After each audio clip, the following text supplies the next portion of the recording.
You've been told that being alone is a problem, that if you're by yourself too much, something must be wrong. But that's not the truth. There's a massive difference between loneliness and solitude, and once you learn this difference, your whole life will change. Loneliness is that ache in your chest, the feeling that you're missing something or someone. It feels like an emptiness that won't go away. It's passive. It's when you're sitting there hoping someone calls, texts, notices you, or invites you. It's waiting for the world to show up and fix how you feel inside. But solitude? Solitude is power. It's intentional.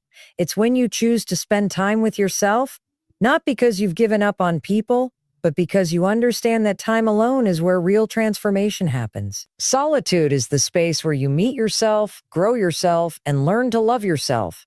You don't need to fear being alone. You need to learn how to use it. See, the problem is that we confuse activity with connection. You could be in a room full of people and still feel completely alone. You could be in a relationship and feel more invisible than ever. Loneliness doesn't come from being alone. It comes from being disconnected from yourself. Solitude, on the other hand, is about getting reconnected. It's about shutting off the noise long enough to hear your own voice again. Now let me be real with you. This isn't easy at first. You might feel uncomfortable. You might feel like you're doing something wrong. You're not. You're just not used to it. We're not taught how to be with ourselves. We're taught how to perform, to please, to blend in, to stay busy, But learning to be happy alone means choosing to break that conditioning. It means slowing down, getting quiet, and facing the parts of yourself you've been avoiding by constantly being surrounded by other people or distractions. And here's the breakthrough. When you start to lean into solitude instead of running from it, you stop needing everyone else to fill your cup. You become the source. That means you're not chasing relationships to feel enough. You already are enough. You're not constantly posting, scrolling, or people-pleasing to feel seen. You've already seen yourself. You've already validated your own worth. You can read all the books, listen to all the podcasts, attend all the seminars, but until you learn how to be okay sitting in a room by yourself, without numbing, without reaching for your phone, without feeling like you're missing out, you haven't really done the work. That's the real test. That's where happiness starts, when your own company becomes enough. You start small. You take yourself out to lunch. You sit in silence for 5 minutes. You take a walk with no music, just your thoughts. And yeah, it might feel weird at first, but the more you do it, the more you'll start to notice things. Like your preferences, your thoughts, your patterns, you'll begin to feel more grounded, more in control, more present. You stop performing. You stop pretending. You start showing up as you, not who the world told you to be. Solitude teaches you emotional independence. And that's the key. Because once you've built that, no one can take it from you. You can be in a crowd or completely alone and still feel whole. That's the power of solitude. That's the gift of choosing to be with yourself. You don't need to be afraid of being alone. You need to reclaim it. Make solitude your strength. Use it to understand who you are, what you want, and where you're going. Because when you know how to be happy alone, you'll never settle for halfway love. You'll never attach your self-worth to someone else's attention. You'll stop chasing validation and start living from a place of purpose and power. So the next time you're alone, don't reach for your phone. Don't numb out. Don't panic. Sit with it. Lean in. That silence, that stillness, that's where your real life begins. Your relationship with yourself is the most important relationship you will ever have, and yet it's the one we neglect the most. We spend years trying to make other people happy, trying to be liked, trying to fit in. We bend ourselves into versions that look good on the outside but feel empty on the inside. And then when we're alone, when the noise dies down, we don't even know who we are without all that performing. That's the moment when the truth shows up. If you don't like being with yourself, you're going to struggle in every other part of your life. Think about it. If you talk to yourself like a critic, if you doubt yourself every time you have an idea, if you constantly compare yourself to others and pick yourself apart, how in the world are you supposed to feel confident? How are you supposed to build real happiness when your own mind has become a battlefield? You can't. And this is where most people get stuck. They think happiness comes from other people loving them, supporting them, choosing them. But here's the truth. Other people can only meet you as deeply as you've met yourself. When you start to actually build a better relationship with yourself, when you start speaking to yourself with kindness, showing up for yourself with discipline, treating yourself with respect, everything changes. You stop chasing people who don't value you. You stop tolerating situations that drain you. You raise your standards, not because you're better than anyone else, but because you finally understand your worth, and that understanding doesn't come from outside. It comes from within. You have to start showing up for yourself the way you wish other people would. Stop waiting for someone to give you permission to be proud of yourself. Stop waiting for someone to notice your effort. You notice it. You celebrate it. You validate it. That's where self-respect comes from. It's built in those small, private moments when no one's watching and you choose to keep going anyway. Being alone is not a punishment. It's an opportunity. It's the space where you can finally tune in and pay attention to your needs, your dreams, your boundaries. It's where you start learning what you actually want out of life, instead of just going along with what everyone else wants. And here's the deal. The better your relationship with yourself, the better your relationships with others will become. Why? Because you're no longer desperate. You're not entering connections out of fear or loneliness. You're not settling. You're not shrinking yourself to be accepted. You're showing up as your full self, and that is magnetic. But this kind of self-relationship doesn't happen overnight. You build it. You build it every time you keep a promise to yourself. You build it every time you stop talking down to yourself. You build it every time you push through fear and try something new. You build it every time you forgive yourself instead of beating yourself up. These are the bricks that form the foundation of self-trust, and that foundation is what holds your entire life together. And I get it. Maybe you've been through things that made you question your worth. Maybe someone hurt you, left you, rejected you, and now you carry those wounds like proof that you're not enough. But let me tell you something. Their behavior is not your truth. Their rejection is not your identity. The past may have shaped you, but it does not define you. You get to decide how this story goes. It means that instead of begging for attention, you give yourself the attention you deserve.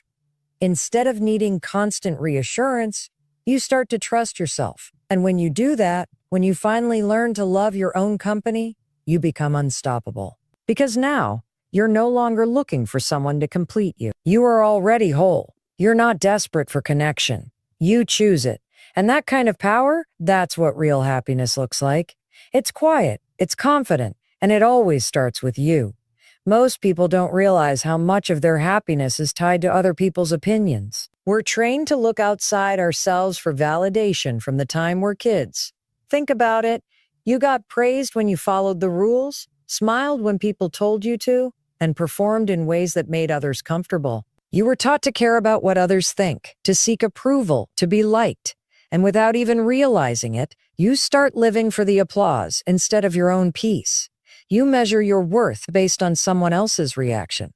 But here's the truth. If your happiness depends on other people's approval, you will never feel truly free. Because here's what happens. You keep adjusting yourself to meet everyone else's expectations. You filter your words so you don't upset anyone. You shrink your dreams so you don't seem too much. You wait for someone to tell you you're doing a good job before you allow yourself to feel proud. And that's exhausting. You're constantly performing, constantly seeking, constantly wondering, do they like me? Did I say the right thing? Am I enough? That mental loop never stops until you stop it.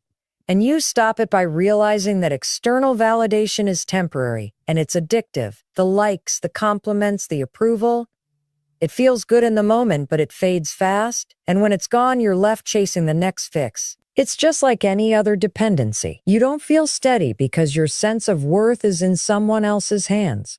One negative comment can ruin your day. One look of disapproval can make you question yourself. That's not happiness. That's emotional slavery. You want to be free. You want to be free. Then you need to start validating yourself. You need to stop waiting for someone to tell you you're enough and start deciding that for yourself. That means taking ownership of your thoughts. It means learning to talk to yourself with the same kindness and support you give to your best friend. It means recognizing your own effort even when no one claps. Self-validation is not arrogance. It's not pretending you have it all figured out. It's about acknowledging your growth, honoring your boundaries, and trusting your own voice. It's standing in front of the mirror and saying, "I'm proud of the way I handled that," even if no one else noticed. It's finishing a small task and celebrating your consistency. It's feeling sad and not judging yourself for it. It's being honest about who you are, even when it's messy. You build this skill by catching the moments when you're seeking approval and consciously shifting. Ask yourself, what am I really looking for right now? Why does their opinion matter more than mine? What would I say to myself if I truly believed I was enough? And then say it out loud. Practice it. Because you've been practicing self-doubt your whole life. And now it's time to practice self-respect. When you stop needing everyone else to tell you who you are, something powerful happens. You start showing up more authentically. You stop over-explaining yourself. You stop comparing your journey to everyone else's highlight reel. You stop apologizing for wanting what you want. That's when happiness becomes real, because it's not tied to the shifting moods and opinions of the people around you. It's coming from you, and that means you control it. Let me be clear. This doesn't mean you ignore feedback or isolate yourself. It means you become the primary source of your own validation. You still connect. You still care. But you stop needing it to feel okay. That shift, right there, is what emotional independence looks like. You want to be happy alone? Then stop outsourcing your self-worth. Stop trying to be perfect to win love. Start being real to earn your own. It's not always easy, especially if you've built your whole identity around what others think. But it's necessary if you want freedom. You are allowed to validate your own journey. You are allowed to be proud of yourself. You are allowed to say, "I matter," without waiting for someone else to agree. That's where peace lives. That's where confidence is built. And that's how you become truly happy, even when you're alone, because now you're not empty. You're enough. Most people go through life never really knowing who they are. They get so caught up in roles, student, partner, parent, employee, that they forget there's a person underneath all of that. And when you finally find yourself alone, when the distractions fall away, there's this uncomfortable silence. You don't know what to do with it. That silence, that's the sound of opportunity. That's the classroom of self-discovery calling you in. And if you're brave enough to sit in it, you will learn more about yourself than any relationship, job, or title ever could teach you. Self-discovery doesn't happen by accident. It's not something you find one day on a walk. It's something you create through intentional effort. It starts when you stop trying to escape your thoughts and start paying attention to them. You start noticing your patterns, why you react a certain way, why certain people trigger you, what lights you up, what drains you. You start getting curious instead of critical. And when you do that, you begin to unlock the pieces of yourself that have been buried under years of noise and expectation. One of the most powerful things you can do when you're alone is to journal. I'm not talking about writing perfect essays or documenting every detail of your day. I'm talking about getting honest. Ask yourself questions you've been avoiding. What am I afraid of? What do I want that I'm too scared to say out loud? Where do I feel stuck and why? What part of me have I been hiding to make other people comfortable? That kind of writing, it's not pretty. It's not polished, but it's real. When you're always around others, you tend to conform. You compromise. But when you're alone, you have a chance to ask, what do I actually like? What do I believe in? What makes me feel alive? Every time you follow that curiosity, you're gathering data about who you are and who you're becoming. Another part of self-discovery is learning to sit with your emotions instead of avoiding them. We are so quick to numb. We binge shows, scroll endlessly, dive into work, eat, drink, anything to avoid the discomfort. But here's the truth. Emotions are messengers. They are trying to teach you something. Loneliness might be telling you to reconnect with yourself. Anger might be pointing to a boundary that was crossed. Sadness might be reminding you of what matters most. When you stop running from those emotions and start listening, you start learning. You start healing. You grow. You also begin to notice your values. What matters to you, not what your parents taught you, not what society says should matter, but what genuinely feels right to you. Is it freedom, honesty, creativity, service? Once you identify your core values, you can start making decisions that align with them. That's when life starts to feel more fulfilling. Not because everything is perfect, but because it finally feels true to you. And look, this journey isn't linear. You don't just sit alone one weekend and suddenly discover your life's purpose. It takes time. It takes repetition. It takes discomfort. It takes discomfort. But the longer you stay in it, the clearer things become. You stop needing to be busy all the time. You stop fearing quiet moments. You actually start craving them because you know that's when you reconnect with yourself. When you learn to use solitude as a space for self-discovery, you stop being afraid of being alone. You start realizing that this is your time to become who you were meant to be, not for anyone else, but for you. You stop relying on people or circumstances to define you. You define yourself. And here's what's beautiful about that. The more you know yourself, the more powerful your life becomes. You make better choices. You form healthier relationships. You walk into rooms with confidence, not because you're pretending to have it all together, but because you're grounded in who you are. And no one can take that away from you. Self-discovery isn't a luxury, it's a necessity. And solitude, that's where it begins. So don't waste your alone time trying to fill the silence. Use it. Lean into it, because everything you're searching for, clarity, confidence, purpose, it's already inside you. You just need to be quiet long enough to hear it. Most people underestimate the power of routine. When you're alone, and especially when you're trying to find happiness on your own, structure isn't just helpful, it's essential. Because here's the truth. Without a routine, your mind will drift. It will spiral into overthinking, self-doubt, and negative patterns. You'll wake up feeling aimless, and you'll go to bed feeling like you wasted the day. But when you have structure, when you have something to show up for every single day, you begin to take back control. You stop waiting for someone else to give your life meaning, because now you're giving it to yourself. And when you're alone, it's easy to feel like nothing matters. There's no one to impress, no plans, no deadlines. And in that space, your mind can play tricks on you. It'll tell you you're falling behind, that you're missing out, that everyone else has it figured out. That's why building a solid daily routine isn't just about productivity. It's about self-respect. It's about showing yourself that your time, your energy, and your growth matter, even when no one's watching. Start simple. Wake up at the same time every day. Make your bed, move your body, eat something nourishing, set a goal, even a small one, and get it done. These things might seem basic, but they create momentum, and momentum creates confidence. You start proving to yourself that you can count on you. That's where self-trust comes from. Not from motivation, but from repetition, from the daily decision to show up. When you're alone, you have a unique opportunity.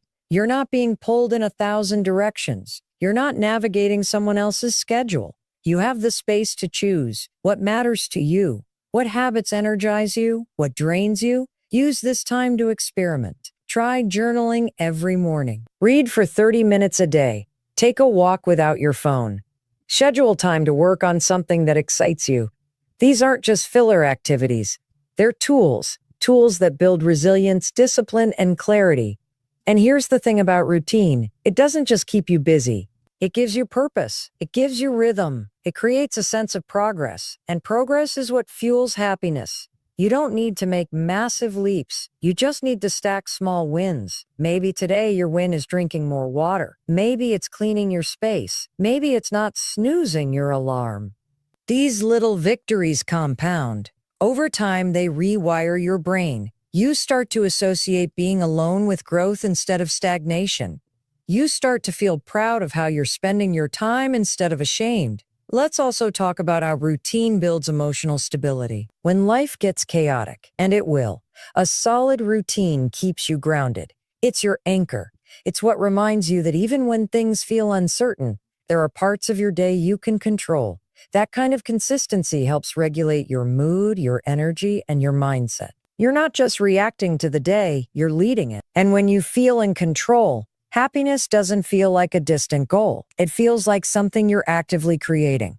Now, I'm not saying your routine has to be perfect. Life happens. Plans shift. You'll have off days. That's okay. This isn't about being rigid or robotic. It's about showing yourself that you matter enough to be taken care of. That even when it's just you, you're still worth the effort. That's a powerful shift. Because once you learn how to care for yourself consistently, you stop needing someone else to do it for you. You stop waiting for someone to save you, motivate you, or organize your life. You realize you are capable. You are enough. You can do this. Being happy alone isn't about distracting yourself 24/7. It's about designing a life that reflects your values, and routine is how you do that. It's how you take your ideals and turn them into actions. It's how you build a lifestyle that supports the person you want to become. Not someday, not when someone else shows up, but right now. So if you're alone, don't waste that time drifting. Start building, build habits, build discipline. Build momentum, because every time you show up for yourself, you're sending a message to your brain. I'm worth the effort. I'm in control. I've got this. And that message, that's what happiness is built on. Not circumstance, not other people, but daily, deliberate action, just between you and you. Loneliness and solitude are not the same thing, but most people confuse them. Loneliness feels like something's missing. It's a void, a hunger for connection, for understanding, for companionship. But solitude is intentional. It's powerful. It's a choice to be with yourself. Not because there's no one else, but because you've realized the value of your own presence. The challenge is learning how to move from loneliness into solitude, transforming that empty space into a sanctuary instead of a prison. The truth is, most of us fear being alone because we associate it with rejection. If we're not surrounded by people, if no one is texting us back, if there's no one asking us to hang out, we immediately start wondering what's wrong with us. Our self-worth takes a hit. But here's what no one tells you. Just because you're alone doesn't mean you're unworthy. And just because you're not in constant company doesn't mean you're not loved. Being alone is a circumstance. Feeling lonely is a mindset, and you have the power to change that mindset. Start by shifting the way you talk about being alone. Stop using language that reinforces lack. Saying things like, I'm just by myself or I have no one makes you feel small. Instead, start framing it differently. I'm spending time with myself, or I'm learning to enjoy my own company. Words matter. The way you describe your life becomes the way you experience it. So choose words that empower you, not words that shrink you. Then take a look at the stories you're telling yourself when you feel lonely. Are you assuming that everyone else is out living their best lives while you're stuck at home? Are you replaying moments of past rejection and using them as proof that you're not enough? Catch those thoughts. Question them. Because 99% of the time, the story your brain is spinning isn't based in reality. It's based in fear. And fear is not a reliable narrator. To move from loneliness to solitude, you need to start creating experiences that reinforce the value of your alone time. Don't just sit in silence and scroll your phone while telling yourself you're spending time alone. That's not solitude, that's distraction. Solitude is about being present with yourself. It's about being fully engaged in the moment, even if that moment is just drinking your coffee slowly or sitting on your porch listening to the wind. When you become present, your sense of lack begins to fade. You start to realize that peace was available all along. You were just too distracted to feel it. Another powerful way to move out of loneliness is to develop rituals, not routines. Rituals, things you do with intention, things that feel sacred. Light a candle while you read. Play your favorite music while you cook dinner. Dress up even if you're not going anywhere. These rituals create a sense of care. They say to your nervous system, I'm safe, I'm okay, I matter. Over time, these small acts of self-honoring start to rewire your brain. You stop seeing time alone as empty. You start seeing it as full of possibility. And let's not ignore the deeper emotional work. Sometimes loneliness is your soul's way of saying, hey, there's something you haven't dealt with yet. Maybe you're still holding on to a past relationship. Maybe you've been avoiding the grief of something you lost. Maybe you've been keeping busy, so you don't have to feel the truth of what's going on inside. Solitude gives you space to feel all of it. And while that might sound overwhelming, it's actually freeing. Because when you allow yourself to feel without judgment, you begin to heal. You also build emotional independence. You learn that your worth doesn't depend on who texts you back. that you can enjoy a sunset, a movie, a meal, or a walk without needing someone else to validate the experience. And that independence, that's the foundation of inner strength. Because when you know how to hold space for yourself, you stop fearing abandonment. You stop settling for half-hearted relationships just to fill the silence. You start choosing people who add to your life, not complete it. The shift from loneliness to solitude is a journey. It requires patience, practice, and a willingness to sit with yourself even when it's uncomfortable. But the reward is profound. You start to see that you are not empty, you are not lacking. You are not alone. You are with yourself. And when you learn to truly be with yourself, to enjoy your own company, to find peace in your own presence, then you are free. There's a moment that comes when you've spent enough time alone. Not just being alone, but really being with yourself. When you begin to understand something most people never grasp, you don't need someone else to complete you. You are whole. That doesn't mean you don't want connection or love or community. Of course you do. We're wired for that. But there's a difference between wanting connection and needing it to feel okay. When you learn to enjoy your own company, to fill your own cup, to create joy and peace from within, you take back your power. You stop outsourcing your happiness, and that's when you become truly free. See, what often happens is that we go into relationships hoping someone else will fix what feels broken in us. We think if I find the right partner, I'll feel secure. If I have more friends, I'll feel loved. If I'm part of the right group, I'll feel like I belong. But the problem is, when you go into any relationship from a place of neediness, from emptiness, from lack, you set yourself up for disappointment. No one can be your everything. No one can fill the void that only you are meant to fill. That's your job.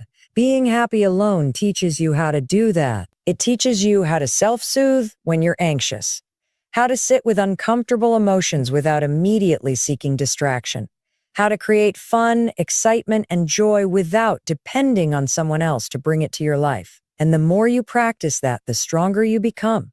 You begin to realize that solitude isn't punishment. It's preparation. It's the foundation that makes healthy connection possible. Because here's the thing, once you're good with yourself, once you genuinely enjoy your own company, your standards rise. You stop tolerating relationships that drain you. You stop engaging in conversations that don't align with your values. You stop bending to fit into spaces you've outgrown. You don't do it out of arrogance. You do it out of self-respect. Because you've built something beautiful with yourself, and you're not willing to give that up for just anyone. That's the power of being happy alone. It makes you incredibly discerning about who you allow into your life. You also begin to show up differently in the world. You're no longer desperate to be liked. You don't need constant reassurance. You walk into rooms with quiet confidence because your worth isn't up for debate anymore. You're not performing. You're not pretending. You're not trying to be what someone else wants. You're just being you. And that kind of energy, it's magnetic. People feel it. They respect it because it's rare. And let's not forget, when you're happy alone, you're more available for real connection, not surface-level stuff. Not relationships based on codependence, but deep, grounded, mutual relationships where two people choose each other. Not because they need to, but because they want to. You bring your whole self to the table, and so do they. And that kind of connection, that's where love thrives. That's where friendship becomes family. That's where community becomes home. But none of that can happen if you skip this part. If you rush through your alone time just to get to the next chapter, you miss the point. This season of solitude, it's where the transformation happens. It's where you learn to listen to your intuition, where you figure out what you actually want out of life, not what your parents want, not what your friends expect, but you. It's where you start to create a life that feels like yours. So don't fear being alone. Embrace it, use it, let it shape you. Because the person who emerges on the other side, they are strong, they are self-aware, they are joyful. And most importantly, they are whole. Wholeness doesn't mean you don't want connection. It just means you're not dependent on it. You've learned to generate your own peace, your own joy, your own fulfillment. And when you can do that, you become unstoppable. You don't have to wait for someone else to show up in your life to start feeling complete. You don't have to keep chasing something outside of yourself. Everything you've been searching for, it's already in you right now. So stop looking out there. Turn inward, sit with yourself, learn yourself, trust yourself, and watch how everything starts to change.